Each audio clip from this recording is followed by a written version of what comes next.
Hi, everyone. Welcome to You Gotta Act, a podcast about actors and acting. Today on the show, I have my friend and colleague, Charles Bramesco.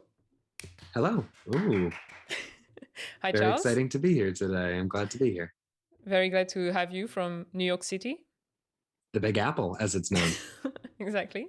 And you chose to talk about a very interesting and unique actor. Yeah, I thought it would make sense to talk about the greatest actor of our age, and maybe of any age, Nicolas Cage, who is really just in a class by himself. That And I say rhymed. that, yeah, oh, well, I'm going to do this whole podcast in verse. I hope that's okay. I Um, think Nicolas Cage would appreciate, to be honest. I'm doing a sort of like radical reimagining of the podcast appearance, in keeping with the subject. Yeah, Yeah, a no, I German love. expressionistic version. Exactly. Oh, I love Nicolas Cage so much. There's so much to talk about. He's Yeah. such a rich actor with such a varied body of work. Mm-hmm. And I think the three movies that we're going to be talking about today really captured the breadth both of his like career and his public standing, as well as actually his acting itself. I agree. But before we get into his films and Cage's talent, can you tell us a bit about yourself and what you're up to? Sure. Fun fact about me is that I was an actor before I was a writer. This was my big thing as a youth. I went to theater camp. I was in theatrical productions around town in Massachusetts, and then in school did all the plays and whatnot. And I really committed myself to that. I read Stanislavski and I studied this, and I wanted to learn what you had to do to be good. And then it was hard and it made me nervous, and so I decided maybe writing about acting would be better, and about movies. So yeah, that's I'm a full-time film critic now, freelance all over the place, doing a lot of work for The Guardian, for a fine website called Inside Hook. I am a quasi staff member at a fine publication called Little White Lies in your home of the United Kingdom. Indeed. And yeah, no, I love movies of all sorts, but I think I especially love the sorts that Nicolas Cage does, because I think they often have this sort of I guess surreal quality. There's a better word for it that I might think of as the podcast goes on, but this heightened quality that I think always makes for the most exciting acting in my book. Yes. It's funny because with Nicolas Cage, I always wonder, you know, because he's so strange, I'm like, well, did he just get super lucky? Because he's had such an amazing career. But at the same time, I'm like, that's kind of reductive. He's not Yeah. lucky. He's amazing. He brings something really unique to films, and that's why he's made it. Do you know what I mean? This is, I think, yeah, people take away a lot of the deliberateness from his performances. I think that they think that the good ones are flukes, and that the bad ones are, that is the true Nicolas Cage, which is obviously insulting and reductive. But more to the point, I just think that's a intellectually faulty idea. This is something that I ascribe to really all actors. There is no inadvertent accidental greatness in acting. It is because you've tapped into something, and even if you might not be able to articulate in words your process for whatever, being able to get there and give that performance is the craft of acting. And so being able to do that is skill. I wrote a thing last year about someone who I think fits into this, which Elizabeth Berkley in Showgirls, who I think really gives a great performance. People talk it's one of the worst ever because just it's so unrealistic. She's flailing around, all these over the top line readings. I'm just how do you not get that is the movie? That's the performance. And so I think the greatness of Nicolas Cage really comes out when he chooses films that play to his skill set. But even in the ones that don't, he's still giving a performance that is mindful and knowing.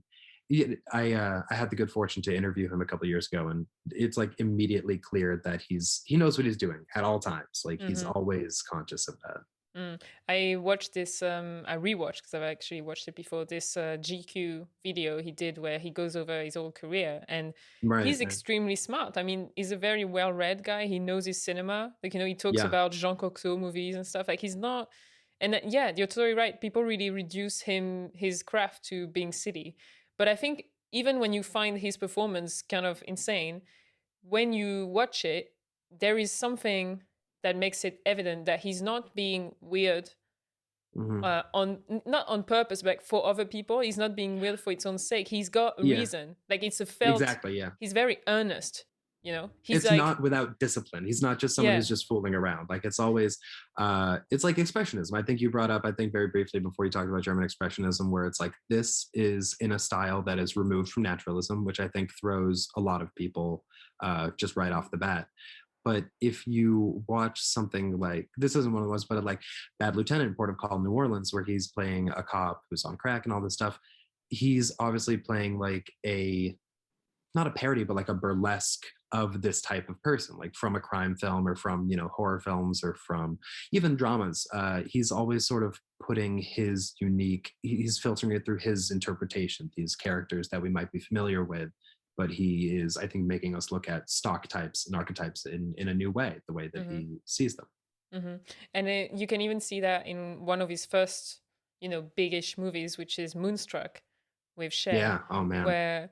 where he plays like a sort of, I mean, he said himself in this interview, like he saw the film as a Beauty and the Beast story. And it's that, like he really plays it, with the hand. He's like, I lost my hand. And it's surreal. And it doesn't gel because I think on the other hand, Cher, who plays the love interest, she's got a pretty Yeah. naturalistic performance. Like she's really lived in. You really can feel that she grew up on that neighborhood. It seems like It's they're sort on of different heightened, frequencies. Yeah. but it's But still, it I gels. think that it works. It does work Mm. because I mean they just have incredible chemistry, and also this is something not to discount because I think a lot of people got into Nicolas Cage like in the 2000s or whatever. We are talking about an extremely handsome man in his time who was like kind of regarded as a public icon of desire. He was like really dreamy in Wild at Heart, David Lynch's Wild at Heart. He is, the whole Sailor. idea is that he's like Elvis. He's like a handsome guy who's gonna snatch up your daughter with his irresistible sex appeal. And so I think that figures prominently into like his movie star image, and as well as the way he plays these things, because like he goes into it with the confidence of a true blue movie star, which is what he was at a very early phase of his career, not the beginning, but he was really, he was not the parody of himself that a lot of people take him to be now. He was like a really just earnest, not straight down the middle, but like a Joaquin Phoenix type movie star, someone who was like really at the uppermost echelon, but definitely doing their own thing only in movies that really interested them. Yeah, it's funny because like his approach, from what I've understood, is kind of methody. Like he will, Right. go and experience things, and like he was saying in this interview, was saying that during the shooting of Leaving Las Vegas, where he plays this drunk guy in Las Vegas who's just ruining his life, basically. Suicidal, having a bad time. Yeah. He was like, so he got to meet some guy who was like a genuine drunk, like literally 24/7, and the guy was just hanging around in his trailer so that Cage could watch him and hear him talk and like say weird drunken things. But he also, at the same time, Cage, at the time during the shooting, he was learning to play the bongo because he wanted to to have like a syncopathic is how you say syncopathic rhythm, like a sort of Oh off. yeah.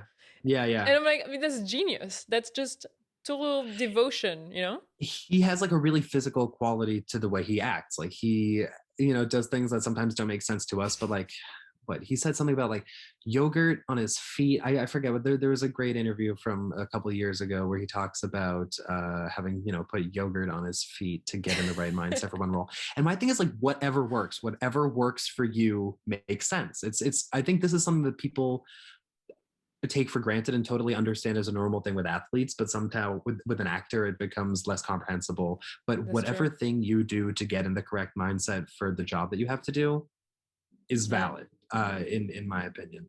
Yeah. He's great. His style of acting, he has devised his own sort of cousin of the method that he calls Nouveau Shamanic acting, which has a lot to do with interpreting and channeling abstract forces. It is informed a lot by kabuki and Eastern forms of performance, which are more accented and more emphatic than Western forms, which are all based on, like sinking into the character, whatever. He likes you.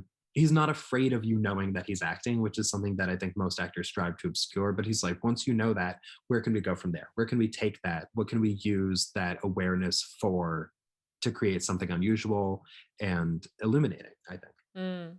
That's super interesting. I'm trying to think of other actors in Hollywood, He's one of a Hollywood kind. actors He's one of a doing kind. this. Like it's just There's a surreal. really great book on Nicolas Cage coming out later this year, written by my colleague and good pal Keith Phipps, who has been Hmm. doing a lot of research, been really just combing through every little thing, and he has a really circumspect view of Nick Cage. He takes these things that we're talking about here very seriously. I think that that'll be anyone who finds this interesting today, good thing to keep an eye out for. Amazing. Yeah, I follow Keith Phipps, but we've never met, He's a good so egg. I will Good get egg. that book. Yeah, but it's interesting because you say that his acting is inspired by Eastern art and also German expressionism. Like he actually played a sort of vampire, right, in Vampire's Kiss. That's right. Um, Yeah, yeah. Someone who's kind of like going through, not literally Nosferatu, but definitely in the Max Schreck style of yeah, acting, where it's like, and everything like and that. and he also worked with directors, like you were saying, that can tap into that. Like he worked Right. with Herzog, who obviously worked with Klaus Kinski. So like, well, there you go. You're at home. You know, you can do He's someone whatever who you want. intuitively gets that. Yeah, And exactly. yeah, I And just I mean, just yeah. what we're talking about here, I mean, this kind of makes it clear why I love him so much is that I think the glut of actors aren't even thinking like this. Like this eclectic source of influences, like how much thought has gone into this process. A lot of people are really just doing it. And he's someone who I think is, I guess, unpredictable, but always reliable in that what comes out is interesting Mm, to me. And so, yeah, no, exactly. And he commands, I think, still respect from a lot of really great directors who have brought him in. And so the ones we're going to talk, John Woo, Scorsese, and Cosmatos, all people I take very seriously, saw something in him. And they were like, I know what to do with that. mm. Yeah, and it's funny also because like I think in well, for instance, in the Scorsese film you chose, which is Bringing Out the Dead, which I'd never Bringing out the seen dead. before, which was Oh, very interesting. Um, my sister, when I told her, oh, we're gonna watch that, she was like, oh, it's another like very cocaine movie from Scorsese. I was like, oh, okay, because we yeah. recently watched The Color of Money, which is also cocaine in a different way. But anyway, and I find that that role, for instance, where he plays this exhausted medic, um, or even actually in Mandy, where he gets quite inebriated at some point. Like I think Yeah. because of his style of acting, which is super based on kind of impulsiveness and going very far and not being restrained at all by like Yeah. rationality or reason, because of that he can play people under the influence extremely well, and in a way Hmm. that is both often is the quality of being drunk, where it's like both tragic and hilarious. It can be Yeah. both, and I think he does that so well because you feel bad for the guy, but at the same time you're just laughing the whole time. Like in Leaving Las Vegas, I mean, it's just incredible to see him Heartbreaking. get Yeah. so lost, but it's This so is entertaining. yeah. He is someone who I guess okay. I love maximalism in all things. And so I think he is like a maximalist actor, someone who likes to take roles that are on like the extremes of human experience, like the fringe of that. And so Totally. like someone who's up for 3 days and just completely just at the end of their rope, someone who, yeah, you're talking about inebriation. And it is funny the way that so the big, climactic scene of Mandy is where he's a reformed alcoholic. He decides I'm gonna go off the wagon. I got nothing left. Let's do this thing. And that works almost as an inversion of the stuff from Leaving Las Vegas, which is, I think, played very straight. I think that there's no real ironic counterpoint to those scenes. We see him there. And although there are scenes that are kind of like overweening in their intensity, I love when he like slurps all the whiskey off of, I think, Elizabeth Shue's chest, which is just like, it's such a desperate gesture, which I love. But I think that that is more tethered to realism than what we see in Mandy, which is drawing from that same emotional well, but in a way that is both so intense that it makes us almost like a little uncomfortable, and you want to laugh because you want to like take the edge off of it a little bit. But it's also, I mean, you watch it sober eyes, it's really powerful stuff. Like genuinely, I feel for the guy in Mm, Mandy. That is, yeah, yeah. And for a film like Mandy, which is, about grief and about horrible pain, it's a very interesting approach to not go realistic and instead go like, what does it look like when yeah. someone is broken? Like what Because does it that's look what it feels like? inside. You want to like Exactly. scream. You want to like lose it. Yeah, What does it absolutely. feel like? Not what does it look like, because it doesn't Hmm. necessarily look like that. I mean, hopefully not. But it's yeah, Right. it's that's his way. Like I guess that's why it's called expressionism. It's like That's expressing exactly and it's exactly. Yeah. emotion.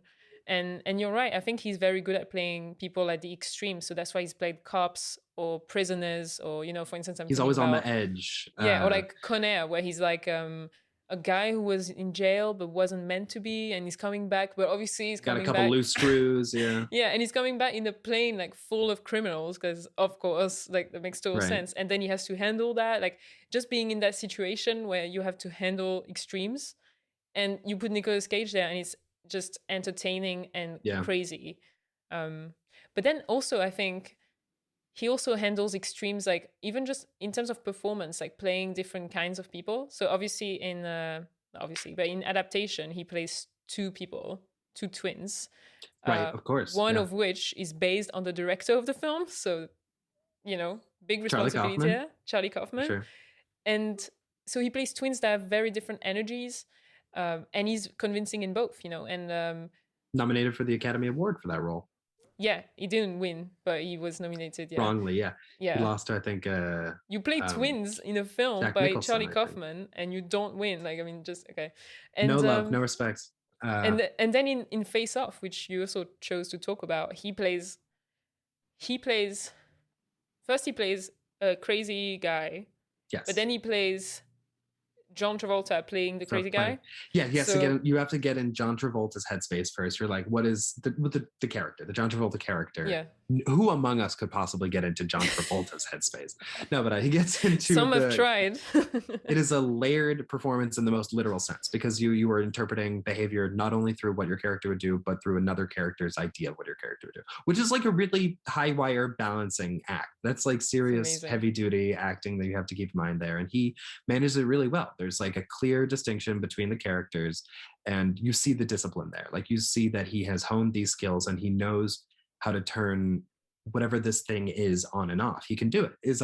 I love what he did a voice for the Spider-Man Spider-Verse cartoon. Into the Spider-Verse. Yeah. Into the Spider-Verse, which is great. But he just shows up and he does the work. He's like the noir Spider-Man, and he records his role. And he's someone who you hire him, point him in the right direction, and he gets it done. I think people imagine Nicolas Cage on set as this like wild, unpredictable, unmanageable presence, and he's like a real pro. It's how he's able to do so many movies all the time. He does so many movies a year now due to his regrettable financial troubles. So I mean, I don't want to get into that because it's personal life, but we were talking with Alessandro, and I was like, I couldn't remember what happened, but yeah, anyway, he's got like massive debt, right? That's why he's doing Yeah, he's made a lot of poor investments. My favorite thing is I lived in New Orleans for a good long while there, and he has a funeral pyramid in a cemetery in New Orleans. You can go see it. It's like a pyramid shaped mausoleum. It's incredible. It's huge. He's not in it, obviously, not using it, but that's a great example of something where I'm like, I don't know that was the best thing to spend money on. He has like a castle, maybe on an island, not 100% sure about that, but yeah, It is tough to watch. Someone who clearly has a lot of entanglements, but when you see that borne out in his career, it has resulted in not just a lot of work, but a lot of interesting work, because it's like, it is both bottom of the barrel scrapey, but he's also like scraping the fun parts of the bottom of the barrel. Like, I watch a lot of crappy, cheap movies, and his always have more personality and charisma and kineticism to them. And so, I love that about him. Yeah. And it's interesting because when we watch Face Off, and I think it's kind of obviously it's a very brilliantly written film in some ways, but the dialogue is terrible. The lighting is really bad. Like, I was shocked by the lighting. There's so many scenes where I was like, well, I can't see, that black actor's face is just black. Like, I can't see anything. This was, I think, whoever John Woo's DP was, this was kind of before Hollywood got hip to how you need to photograph black skin. That was unfortunate. Definitely. As far as the cinematography itself goes, though, I mean, it's John Woo at his John Wooiest in Hollywood. He's like, we got the doves and the slow motion, people flying through the air, firing two guns at the same time. What more do you want? People who get shot and jump out. The classic we're like getting jumping. shot, like they are blown away by a single bullet. But I love it so much. Nicolas Cage he did that one with John Woo, and he was also in another one, which I'm trying to remember. He did another one with someone who came in from Hong Kong, one of Oh, those guys, and I wish I could recall. But I think there's something to that where like the people who were schooled in this type of cinema, they see this guy and they're like, ah, he's not, one of us, but he's like, he gets it. He knows what we're doing. He would be a really good fit for the Hong Kong model of drama, which is all about like hyper seriousness to the point of becoming ridiculous. yeah, Heroic bloodshed, they call it. I love that exactly. shit. Yeah. Yeah. And I think actually Face Off, the casting, I don't know how they cast it, but like getting Cage and Travolta is such genius because I think Yeah. Travolta is a different I guess he's a bit more realistic in his acting, but he's also very expressive. Like he's a Yes. very Yes. lived in guy. Like he really, you give him anything to act, even something stupid, like a bit sometimes stupid like Face Off, and he's very there, he doesn't get over the edge naturally like Cage does, but he's very much there. And I think having them both, and they're both blue-eyed, so like it worked for the face I transplant. genuinely can say that I did not notice that. Yeah, and It I would was have like, sucked. It would have sucked in this movie if if one of them had brown eyes. They're like, fuck it, we can't transplant them. Game over. yeah. Not doing the crime. I mean, if you go too far with like the logic of it, like, what did they do about the teeth? That's what's beautiful about this movie is that like I've talked to people about it. They're like, that's ridiculous. They could never put someone's face on another person's head. I'm like, of course they couldn't. What's wrong with you? Why is that stopping you from enjoying this movie? You couldn't make Absolutely. dinosaurs again, but I'm sure you like Jurassic Park. It's I just, and don't, so I but guess that's me. it's a question. Well, I'm also not a huge guy, but it's a matter of speaking. Come Yeah. on, it's about which implausibilities we are willing to accept, not just in terms of the movie, but in terms of performance. Like, what are the things? Because I see in what we would call like conventional or like naturalistic performances, there is stuff that bears no resemblance to human behavior, but for some reason has landed as one of the things that we as like think of as normal acting. Oh And so I boy. guess it's a series of choices that you make, within yourself about like, what am I willing to, what breaks my suspension of disbelief and what doesn't. And so I think Yeah. maybe just like my arrangement of that changed over the years. Yeah. No, but that's a very good point. I mean, Um, so for the past couple of weeks, I've been doing a self-tape challenge, for my acting, like trying Love them. to, yeah, it's been, and I told you about it, but it's a really, really interesting because the concept is a bunch of actors from wherever they are all sent the same text every night. And for the next day, you have to upload your self-tape of you doing the scene. And we got that scene the other day that was a very angry scene. And I guess my style is quite naturalistic. I'm not a Cage person, although maybe one day, if I get the guts to do it, but it's not in me, I think. You And I just got did to cut like, loose and just see how it feels. Yeah. yeah, just go like this my eyes all the time. And I and I did my scene, and I was like, just I had to get super angry to do it, whatever. Mm. And some people did uploaded some takes that were very good, like very powerful, and they would write in comments. They were like, "Oh, I think I went a bit too theatrical." And I was like, that's such a shame you say that because it's Yeah. great. Like it's fucking invigorating. And also when you're angry, that's what you're like. You're ridiculous, I'm People trying get to remember. ridiculous. There's like some great story where they were like shooting on set and the actor was just like, I'm worried that I'm going too far over the top. And then the director, God, I wish maybe it was Bob Fosse, but I think the director was just like, no one ever paid to see under the top, darling. Yeah, Which well, I was like, that exactly. is the truest thing I can imagine. And like I what could go definitely appreciate wrong? that. What could go wrong? Just if it's too much, well, do a bit less next time. But like it's good to know how far you can go, you You know? talk about acting is the thing that they always teach kids who are stage acting is about commitment, that like when you're delivering a line, the one thing you don't want to do is sound apprehensive about it. You either like deliver the line and be wrong with gusto and like you own it, and people in the audience will not be able to tell because there's like a confidence and a commitment there.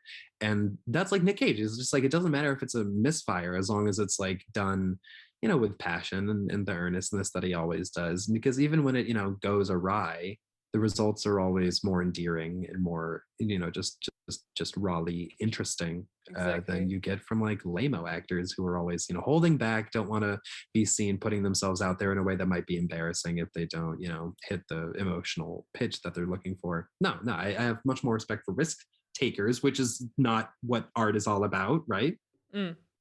I mean, It is. But yeah. I wonder, have you seen the on Saturday Night Live? Not to praise Saturday Night Live, but back when Andy Samberg was on the show, he did very good Nicolas Cage impression. He would always do the bit where he would do like the Nicolas Cage acting clinic called Into the Cage, where he I gives like haven't the seen that. insane Nicolas. Oh, it's really funny actually. I would recommend you look that up. But he gets at something, and I think it's a good impression because it's definitely rooted in like an affection for Nicolas Cage. But he gets that intensity, just like simple intensity, not for its own sake, but just in and of itself, is the constant in these Nicolas Cage performances. Mm.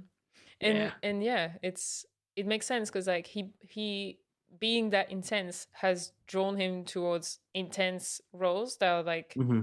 so interesting and unique, and like even the thing like Moonstruck where he's a baker or something, like he finds the intensity in that, and eventually from that, there's an upcoming project of his where he's going to play Joe Exotic from Tiger King. That's right. I saw So that. That does sort of seem like a no-brainer. The first time I saw the photo of that guy, Joe Exotic, I was like, oh, look, it's Nicolas Cage, of course. exactly, it's a bit Yeah. like Wild at Heart vibes or something, and he really attracts this energy. But at the same time, for something like adaptation, playing Charlie Kaufman, I mean, when I think Charlie Kaufman, I don't think like energy intensity. I think intellectual intensity. It's a guy who thinks way too He much. likes. There are always people who are unraveling. I feel like people who are Yeah. like sort of at the end of their rope, who are just like life has somehow pushed them to the point of craziness. Yeah. Which I think Nicolas Cage inhabits well. The whole idea being like the yin yang of the Charlie and Donald characters, that the ease and effortlessness with which Donald succeeds drives the Charlie character to a very Nicolas Cage place where he's like resentful and crazed and just willing to do more extreme things to deal with those feelings. Yeah, totally. I'm looking at what else he's done lately, and the key piece of this that I wish I could discuss that I can't yet, but at Sundance, I think back in January, they showed his new movie with Xian Sono called Prisoners of the Ghostland, which I am so keen on seeing. He's one of my favorite Japanese directors, and he made what sounds like a pretty crazy English language action movie with Nicolas Cage and Sofia Boutella, and I want to say Dave Bautista, I believe, and it sounds really cool, and I would love to see it, and I haven't seen it.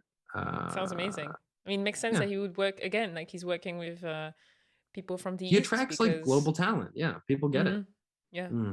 And I was talking with Alessandro when we watched Face Off, and we were like, how does anyone get that made? I mean, do you just come out with a script like, okay, so it's two guys and they exchange? And it's like, no, obviously it's like, it was a time, in the 90s when that was kind of a thing, of getting into Hollywood, people from elsewhere, whether they were, French or European or from Asia, and giving them a shot at doing their thing. It was a money American thing. I mean, there was a lot of money to be made there. These people were just cranking out hit after hit that just looked amazing, and the influence was filtering into American movies. And they were like, why don't we just cut out, the delay of the middleman there and just hire these guys to make these movies, which worked sometimes, sometimes didn't. The other person who the Hong Kong guys made a lot of movies with was Jean-Claude Van Damme, who I think you have also discussed here on the podcast, or not yet. We haven't done a specific episode. But there's a good Jean-Claude Van Damme episode coming down, like some point in your future. He's another guy who's like, his style of acting, which a lot of people find to be like clumsy, blunt force, just like bad or whatever, I also consider to be more mannered than anything like that. Just someone who's like doing his own thing and can either be well cast for his very specific set of skills or ill cast. But I think there's a lot of, and also, just the pure physicality between the two, a lot in common between Jean-Claude Van Damme and Nick Cage. Yeah, totally. I can't stop thinking about Face Off because my favorite aspect of the film is the fact that, I mean, imagine like you have to, because I think what you said is right. Like he has to play the other character, but he has to play the character as played by John Travolta. So like, it's like so many levels.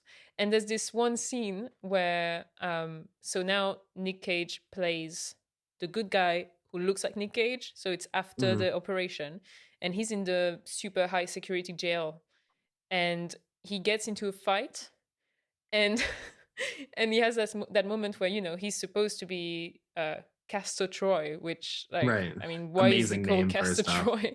I thought at first Because it it's a was. great name. I thought at first that it was meant to be like Troy Castor, like, because Troy is a Yeah. name, right? It's like, I mean, is Castor a name? A Well, I first mean, name? I guess I have a real answer for that. I mean, there is a real answer. Castor and Pollux were the legendary twins from Roman myth. This was like True. there's like a little illusion thing going on there, which is about, duality, two sides of a single thing, blah, blah, blah. It's like goofy, but I mean, I get it. There's a reason. Okay, well, I hate it less now. But anyway, a little bit less. a little bit less. Makes a bit more sense, but just a bit. There's that scene when, so he's in the jail, and some guy like starts a fight with him, and he's meant to be the good guy, so he doesn't want to fight. But then he's like, oh wait, I have to play that role. So he gets into the fight, and there's this amazing shot where he's like getting super amped up and like screaming and saying horrible things to the guy, and then like he's like and then he's like crying like in the same moment, and he's just like switching. That's what it's all about, folks. Like that. I've felt that Acting. way when like just overcome by emotions so intense that I don't even know where they're going. I just I When love I'm doing something that doesn't feel like me. but it's just tearing you up inside. Oh, So good, so good. I mean, the opening scenes of Face Off, pre-face swap, where he's in the priest getup. There's the choir of kids singing, and he's just like really feeling himself. He is in this scene, just going with what feels right. He's a great improviser. Not a lot of people can say that for themselves. Very skilled improviser. True. I mean, I just want to know, and I don't think there's an answer, but like, how did he think of headbanging? As he was like, I'm coming into this place, I'm dressed as a priest, and I'm super happy because I just put this bomb. You know what I'm gonna do? Shake my head. Like, how does that even happen?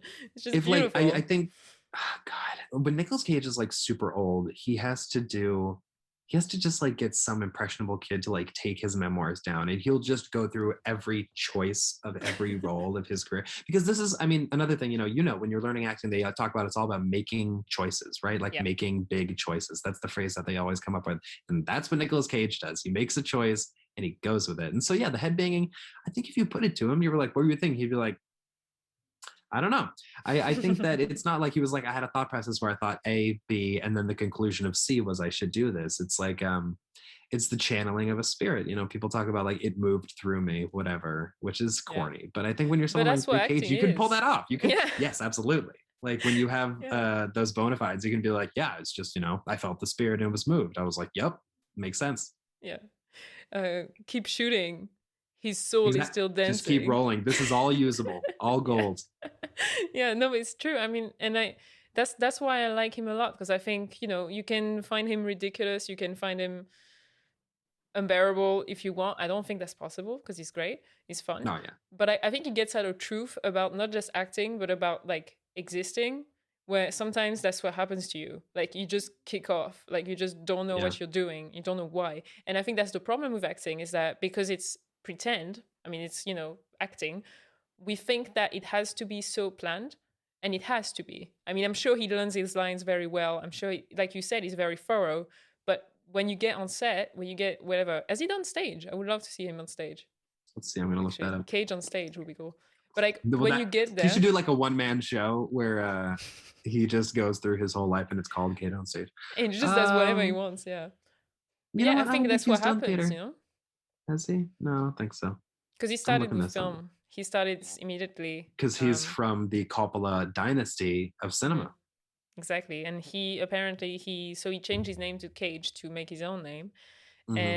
But he did kind of get his start thanks to Coppola, because he became a line reader for actors on Rumblefish. And then eventually he got a part in it, I think. So he did Nicholas get that Kim little Coppola. help. What a name. Yeah. I get why he wanted to go in his own direction though. One of the fun tidbits I got when I interviewed him was that he was like, eventually I got kind of tired of Nicolas Cage and I wanted to do another new name. He was like, in the late 90s, I wanted to legally change my name to David Butter Allen, but my agents and like managers wouldn't let me. They were like, please don't do that. Please don't make our lives so much more difficult. But I like that idea that he has like such an elastic relationship to identity, like MF Doom, where he's just like, what if I just, gave myself a new name, just sort of because what does that denote? He would have been the same actor, right? He just kind of felt like a new name, which, oh, I love that. It's like dyeing your hair. Just the same, exactly the same. I mean, to But him, yeah, which is great. That's true. And it's funny you said that when he started, he was like a heartthrob or something. I really don't think of him as that. Like, just to me, I know just... you don't. Yeah. Well, yeah, I can't speak for everyone, but it's just I think he's not been afraid of playing with the fact that he ages and the fact that he's changing his own looks. Yeah, and he's a man of many unusual. hairpieces. Yeah, he never met a hairpiece he didn't like, which I appreciate. I respect. He goes there.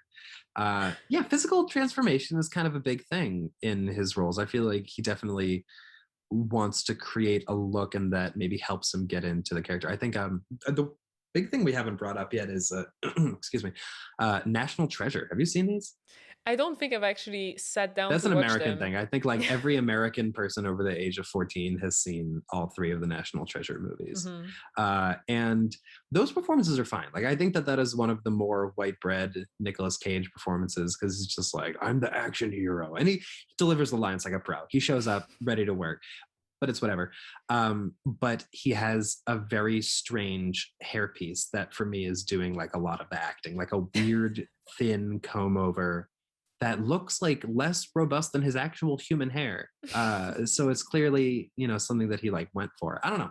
There's a mystery there, but I think that kind of shows him being like, this is how, even like with the broadest studio project, like I still got to approach it, hairpiece first, got to disappear into this dude, Benjamin, who like loves American history.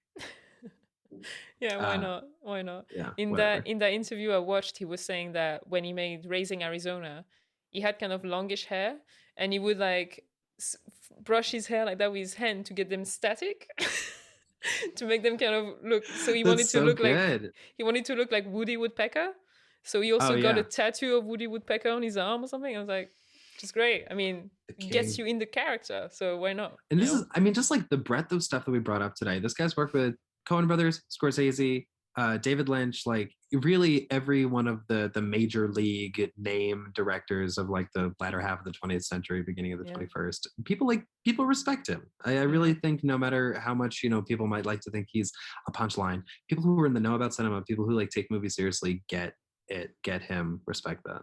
And it was so exciting when Mandy came out, because it was, someone had written, it felt like someone wrote something to make a Nicolas Cage movie, like use every skill he has, which is, when he's sad, he's really sad, like he means vulnerability, real vulnerability. Yeah. And that's the thing, like that's something we didn't mention as much, but like when he, we've talked about how he plays extremes and he's very intense, but like he's not afraid of getting really low as well, like very, very, very vulnerable and sad and kind of like hard to watch, like you say. So the three movies, I chose these very deliberately. There are so many I could have picked, but I went with those three because I think they demonstrate there's like one of each type, right? Because what is it? Bringing Out the Dead is, I think it's like, this is just straight up great acting. You watch this, and I think even someone who's not really, a Nicolas Cage agnostic or whatever sees this and you're like, wow, this is genuinely very impressive. Any objective criteria, and you see this. I wanted to choose Face Off because this is where I think he's doing his style, which is obviously not cartoonish, but more accented. People who are Cage heads, whatever, get it. And then I think he's seen as like having declined. He does all these stupid direct-to-video movies. He's doing all these really cheap jobs. But I like Mandy because it shows that like he's still got it, I guess, for lack of a better phrase. Like he can turn it back on whenever he wants. And we see this, that like latter Cage, his career is now, there are mediocrities, but it is still studded with genius. Yeah. Totally. He didn't lose it. It's not that. No, he never lost money, but he didn't lose that. He lost money. I would love, he's got to get just like a good accountant and get back on his feet. And then like the Nicolas Cage assance, just like 10 great movies in a row. He's going to be like our Olivier. Yeah. He is already to me, but yeah, to me. He's also like I think from what I know, a pretty nice guy. I've never met him, but there are people with like, they have like Nicolas Cage stories where they have like Sasquatch stories where they were like, he was friendly and then left, where I was like, he seems like a very peaceable beast. I've talked a bit with Aaron, who wrote Mandy. Right, Uh, that's right. and he was saying, yeah, he's great. I mean, he's weird a bit, but he's very Sure. nice, very committed, dedicated, and just he does his own God, thing, but he does his what thing a with guy. you. Yeah, he's great. I wonder. Let's see. How old is Nicolas Cage now? We're approaching a very upsetting time in the passage of history where I think a generation of actors that I've always thought of as being a certain age are starting to get like old. They're approaching Mm. 60 now, and I have to start accepting that like Nicolas Cage is going to be doing like legit old man roles. He's 57 years old now. It's about my 57. parents' age. Yeah, that's not old. That's not That's all old right. yet. But I think that people age faster in Hollywood. Once you're 60, you can like start being an old person on screen or whatever. And so I think it'll be interesting to see like what the Nicolas Cage Twilight phase means, what that looks like, how that bears itself out. Mm. Is again, I don't know. I mean, like he's someone who I can easily see plugging away. Like as many years as go by, he'll just keep working. But I also think he's an introspective person who like thinks about himself and his placement in his career and might try to do something differently as he gets up there. I don't know. I don't know. Yeah, And not knowing is kind of what I love about him. I never know what he's gonna do. that's true.